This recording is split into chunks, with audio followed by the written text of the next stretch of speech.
చూస్ country delight, live better. ఇప్పుడే country delight app ని download చేసుకోండి. నమస్తే, welcome to Suman TV.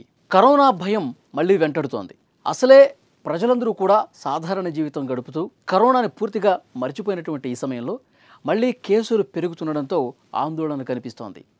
Corona second వేవ్లో ఎంతటి విధ్వంసం జరిగిందో మనకు తెలుసు. చాలామంది ప్రాణాలు కోల్పోయారు. భారతదేశంలో వేల సంఖ్యలో కరోనాతో చనిపోయిన పరిస్థితి. ఇక ప్రపంచవ్యాప్తంగా చూసుకుంటే లక్షల్లో కోట్లలో ప్రజలు చనిపోయారు. అలాంటి మారణకాండ సృష్టించిన కరోనా మళ్ళీ వస్తుందా?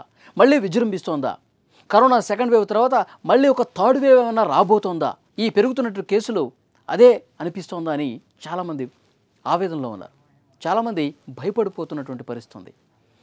కరోనా ప్రస్తుతం చాలా స్వల్ప తీవ్రతతో ఉన్నట్టుగా చెప్తా ఉన్నారు. సైంటిస్టులు కూడా దీని మీద స్పందిస్తూ ఉన్నారు.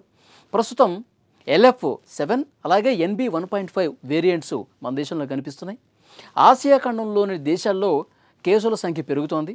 ముఖ్యంగా సింగపూర్ కావచ్చు, హాంకాంగ్ కావచ్చు, భారతదేశంలో ఇప్పుడిప్పుడే కేసులు పెరుగుతూ ఉన్నాయి.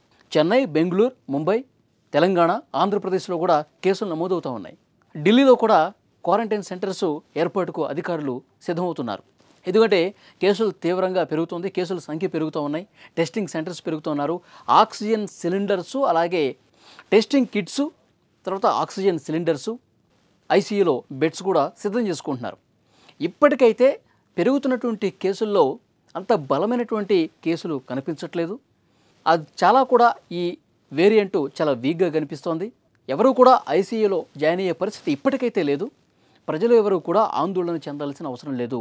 ఎందుకంటే ప్రజల్లో కొంత రోగ నిరోధక శక్తి తగ్గుదల కనిపించడంతో ఇప్పుడు కొన్ని కేసులు పెరుగుతున్నట్టుగా మనకి కనిపిస్తుంది. కానీ ఇది ఇబ్బంది పెట్టేటువంటి వేరియంట్ కాదు. ఎవరు కూడా ఆందోళన చెందకండి. మళ్ళీ కరోనా సెకండ్ వేవ్లో ఉన్నటువంటి పరిస్థితి మళ్ళీ రాదు అని చెప్తున్నప్పటికీ ప్రజల్లో ఒక భయం అనేది ఎప్పటికీ ఉంది.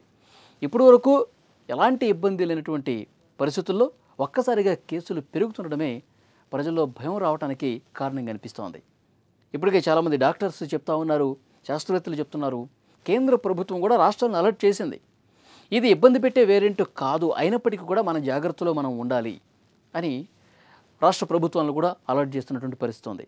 సో ప్రభుత్వ ఆసుపత్రుల్లో ఇవన్నీ కూడా ఆక్సిజన్ సిలిండర్లు కావచ్చు, అత్యవసరమైతే బెడ్స్ ఏర్పాటు చేయడం కావచ్చు, టీకాలు కావచ్చు, ఇవన్నీ కూడా ఏర్పాట్లు చేసుకోండి అని చెప్పి ఒక సూచన అయితే వచ్చింది. కేంద్ర ప్రభుత్వం నుంచి ఆ డైరెక్షన్ అయితే వచ్చింది.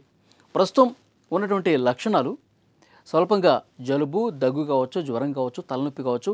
సో ఇలాంటి లక్షణాలు కనిపిస్తున్నాయి. ఇలాంటి లక్షణాలు ఉంటే కనుక ఒకసారి టెస్ట్ చేసుకోండి. టెస్ట్ చేసుకున్న తర్వాత అది పాజిటివ్ అని తేలితే సోషల్ డిస్టెన్స్ మెయింటైన్ చేయండి. గతంలో corona wave first wave, second వేవ్లో ప్రజలు ఏ విధంగా అయితే సోషల్ డిస్టెన్స్ మెయింటైన్ చేశారు, కరచాలనం ఇవ్వకుండా దూరంగా ఉన్నారు, తమను తాము క్వారంటైన్ ఏ విధంగా చేసుకున్నారు, ఇది చేసుకుంటే సరిపోతుంది. ఎవరికైనా ఇంకా ఇబ్బంది అనిపిస్తే అప్పుడు ఆసుపత్రులకి వెళ్ళి చికిత్స తీసుకోండి తప్పించి ఎవరూ కూడా ఆందోళన చెందాల్సినటువంటి అవసరం లేదు. కరోనా థర్డ్ వేవ్ అసలు రానే రాదు అని చెప్పి చెప్తూ ఉన్నారు. సో ఎప్పటికీ ఆ నిబంధనలు, ఆ రూల్స్ ఏవైతే ఉన్నాయో సోషల్ డిస్టెన్స్ పాటించే రూల్స్ అవి పాటిస్తే సరిపోతుంది. ఇది మళ్ళీ వెంటనే వెళ్ళిపోయేటువంటి వేరియంట్సే తప్ప బలమైన వేరియంట్స్ కావు, ఆందోళన చెందాల్సినటువంటి అవసరం లేదు అని చెప్పి చాలా డంకా బజాయని చెప్తున్నారు. సో డెఫినెట్గా ప్రజలందరూ కూడా ధైర్యంగా ఉండండి. మీకేమైనా లక్షణాలు వస్తే టెస్ట్ చేయించుకోండి. ఒకవేళ పాజిటివ్ అని తేలినప్పటికీ కూడా ఆందోళనకు గురి కావద్దు, ప్యానిక్ అవ్వాల్సినటువంటి అవసరం లేదు. ఇది బలమైనటువంటి వేరియంట్ కాదు, ఇబ్బంది పెట్టే వేరియంట్ కాదు.